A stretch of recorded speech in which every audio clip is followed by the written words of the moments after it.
राधे राधे, हरे कृष्ण। स्वागत है आप सभी का आपके अपने YouTube चैनल भक्ति विभूति पर। भीष्म पंचक या पंच भीखू की कथा। किसी गांव में एक साहूकार और उसकी पत्नी रहते थे। उनके एक बेटा व बहू थे। बहू कार्तिक माह में नित्य प्रातः उठकर नदी में स्नान के लिए जाया करती थी।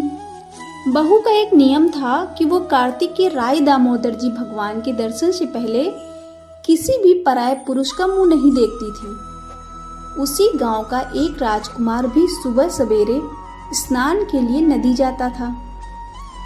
एक दिन उसे लगा कि कोई है जो मुझसे भी जल्दी उठकर नहा लेता है।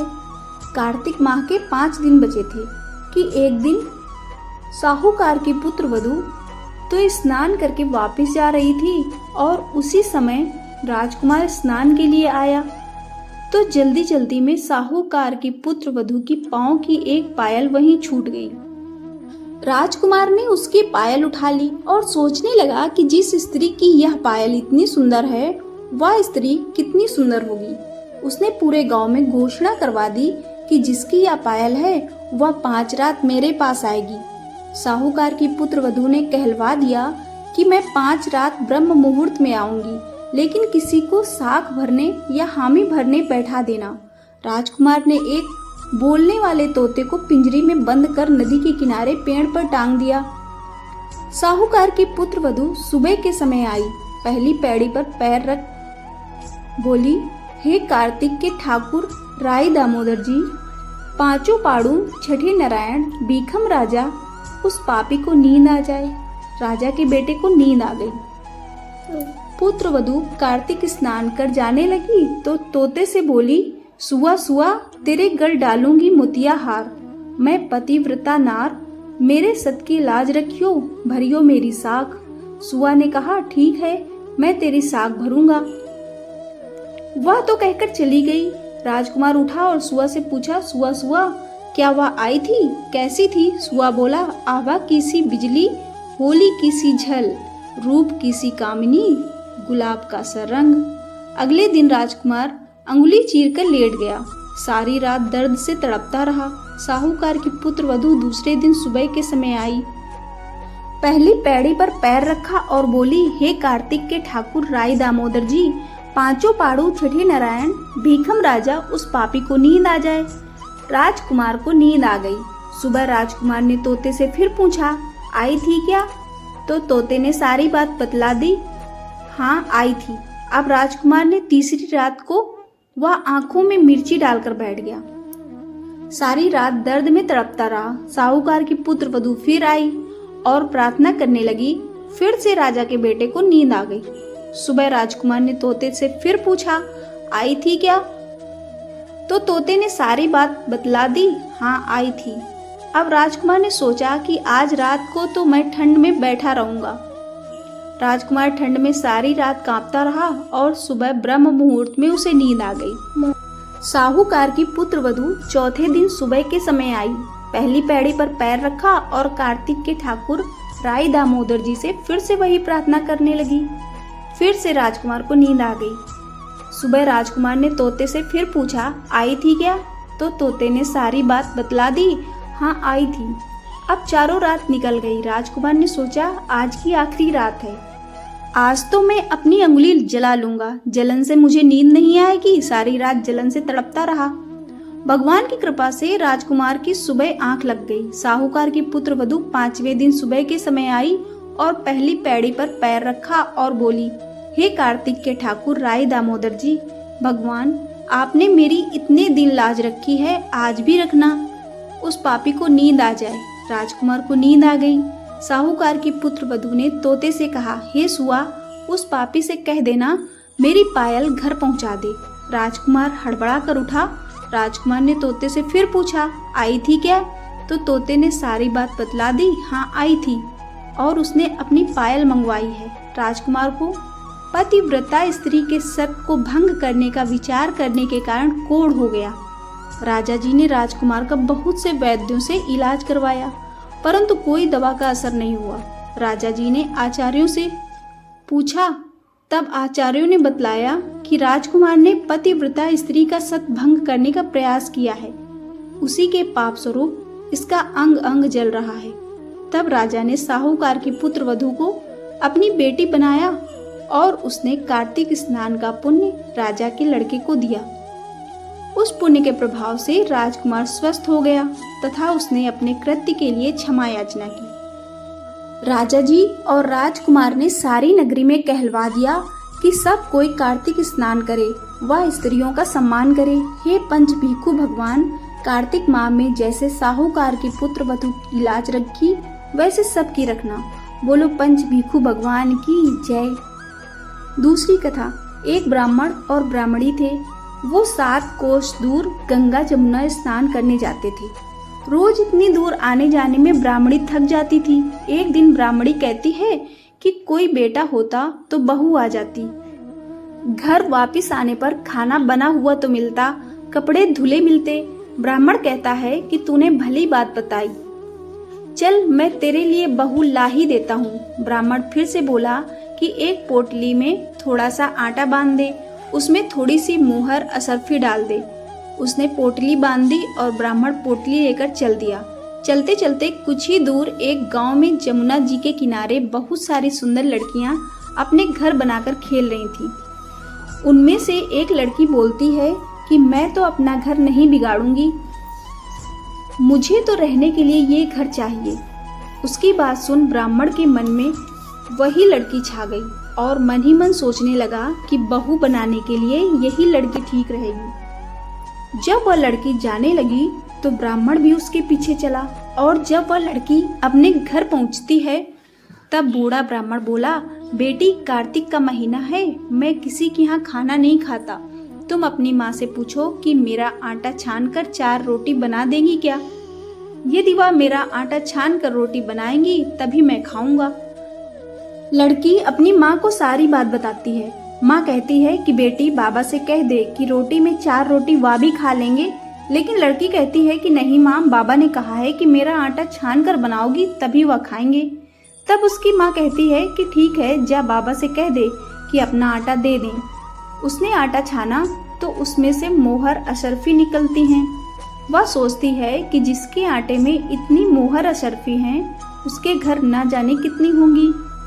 जब ब्राह्मण रोटी खाने बैठा तो लड़की की माँ बोली, बाबा तुम लड़के की सगाई करने जा रहे हो। बाबा बोला कि मेरा लड़का तो काशी बनारस पढ़ने गया हुआ है, लेकिन अगर तुम कहो तो मैं खांड कटोरे से तेरी लड़की को ब्याह कर साथ ले जाऊं। लड़की की माँ बोली, ठीक है बाबा, और वह ब्याह कर लाया। घर आकर बोला, रामू की माँ दरवाजा खोल कर देख, मैं तेरे लिए बहू लेकर आया हूँ, आकर बहू का स्वागत सत्कार कर। ब्राह्मणी बोली, दुनिया ताने मारती थी, अब तू भी मार ले। हमारे तो 7 जन्म तक कोई बेटा बेटी नहीं है, तो बहू कहाँ से आएगी? ब्राह्मण बोला, ना तू दरवाजा तो खोल। ब्राह्मणी ने दरवाजा खोला तो सामने बहू खड़ी देखी। तब वह आदर सत्कार से बहू को अंदर ले गई। अब जब ब्राह्मण ब्राह्मणी नहाने जाते तो बहू घर का सारा काम करके रखती, खाना बनाती और सास ससुर के कपड़े धोती और रात में उनके पैर दबाती। इस तरह से काफी समय बीत जाता है। सास बहू को सीख देती है कि बहू चूल्हे की आग ना बुझने देना और मटके का पानी खत्म ना होने देना। एक दिन चूल्हे की आग बुझ गई। बहू भागी भागी पड़ोसन के घर गई और बोली, मुझे थोड़ी सी आग दे दो, मेरे चूल्हे की आग बुझ गई है। मेरे सास ससुर सुबह 4 बजे से बाहर गए हुए हैं और वे थके हारे वापस आएंगे, मुझे उनके लिए खाना बनाना है। पड़ोसन कहती है, अरे तू तो बावली है, तुझे तो ये दोनों मिलकर पागल बना रहे हैं। इनका ना कोई बेटा है और ना ही कोई बेटी है। बहू बोली, ना ना, आप ऐसे मत बोलो, क्योंकि इनका बेटा काशी बनारस पढ़ने गया है।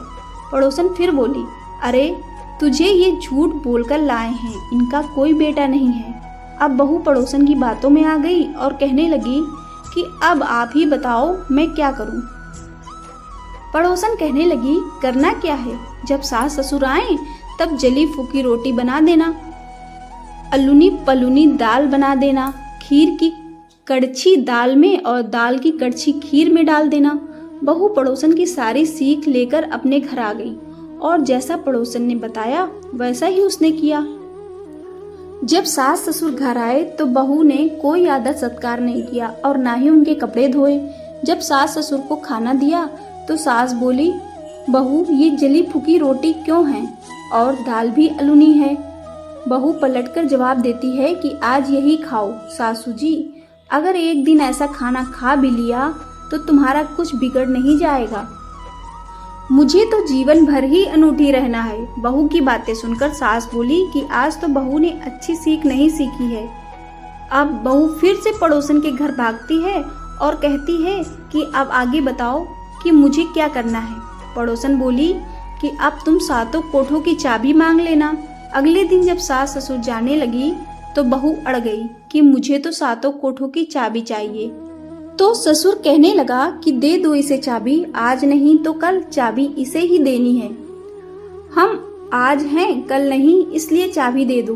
सास ससुर के जाने के बाद बहू ने कोठे खोलकर देखे तो किसी में अन्न भरा है, किसी में धन भरा है, किसी में बर्तन भरे हैं, सभी में अटूट भंडार भरे पड़े हैं। जब बहू ने सातवां कोठा खोला तो उसमें महादेव जी, पार्वती जी, गणेश, लक्ष्मी जी, पीपल पतवारी, कार्तिक के ठाकुर, राई दामोदर, तुलसी जी का बिरवा, गंगा जमुना बह रही है। 36 करोड़ देवी देवता भी विराजमान हैं और वहीं एक लड़का चंदन की चौकी पर बैठा माला जप रहा है। सब देख बहू लड़के से कहती है कि तू कौन है।